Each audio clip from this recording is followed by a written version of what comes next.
US Congress में आज 1 दिसंबर जुमे को एक इंतहाई अहम और तारीखी वाक़या रूनुमा हुआ है। कांग्रेस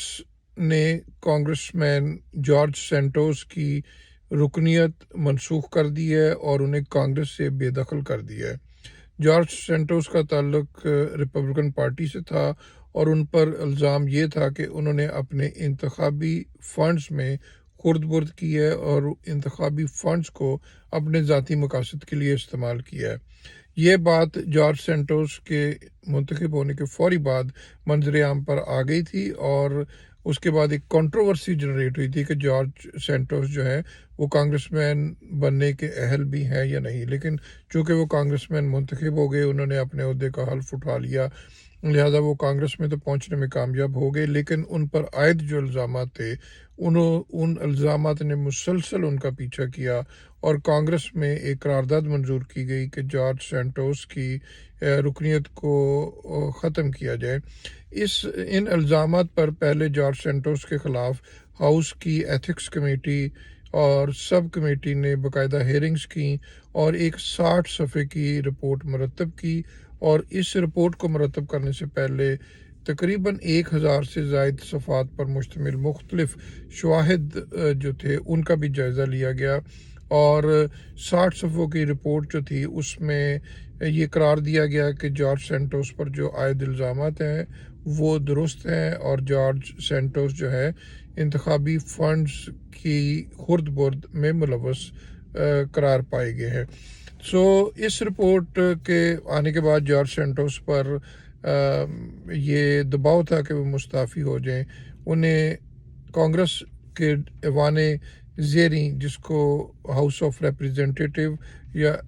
ऐवान नुमाइंदगान भी कहा जाता है, वहाँ से बेदखल करने की एक करारदाद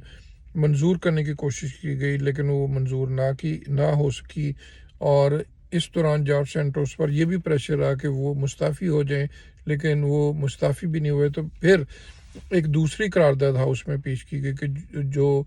जुम्मा 1 दिसंबर को मंजूर हो गई। इस करारदाद के हक़ में 311 और मुखालफत में 114 वोट आए और जो करारदाद के हक़ में यानी कि जॉर्ज सैंटोस की रुकनियत ख़त्म करने के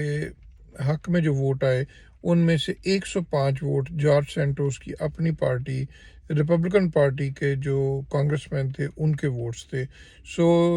114 के मुकाबले में 311 वोटों से मंजूर होने वाली करारदाद की मंजूरी के फ़ौरन बाद जॉर्ज सैंटोस ने यूएस कांग्रेस की बिल्डिंग को छोड़ दिया। बाहर बड़ी तादाद में मीडिया उनका मुंतज़र था जो कि उनका रद्द-ए-अमल लेना चाहता था, लेकिन उन्होंने बतौर कांग्रेसमैन आखिरी बार कांग्रेस की बिल्डिंग को छोड़ा और बतौर कांग्रेसमैन वाशिंगटन डीसी को भी आखिरी बार छोड़ा और वहाँ से रवाना हो गए। यहाँ हम आपको ये भी बताते जाएं कि अमेरिकी जो कांग्रेस के कवानीन और क़वाइद ज़वाबित हैं उनके मुताबिक अगर किसी भी रुकन को डी सीट करना हो और नाहल करना हो तो उसके लिए ज़रूरी है कि ऐवान नुमाइंदगान की 2/3 मेजॉरिटी जो है एक उसके उस मसले के पर करारदाद मंजूर करे। 311 वोट जो थे ये ऐवान की 2/3 मेजॉरिटी से ज़ायद बनते थे, लिहाजा ये करारदाद ऐवान से दूसरी कोशिश में मंजूर हो गई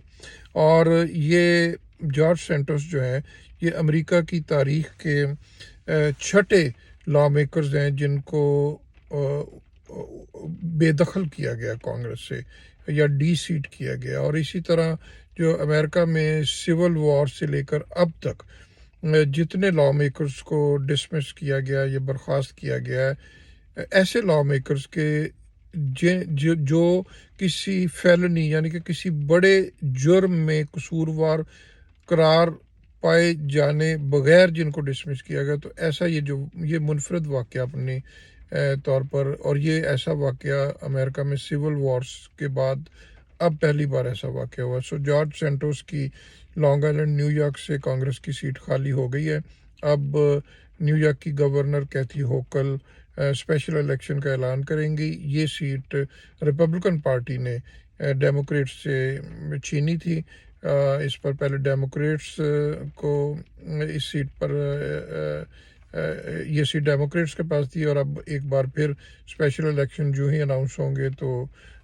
ڈیموکریٹس یہ سیٹ اپنی چھینی ہوئی سیٹ واپس لینے کی کوشش کریں گے، جبکہ ریپبلکن کی کوشش ہوگی کہ اس کانگریشنل ڈسٹرکٹ کو انہوں نے بڑی محنت سے حاصل کیا تھا، اس کو وہ اپنے پاس رکھنے کی کوشش کریں۔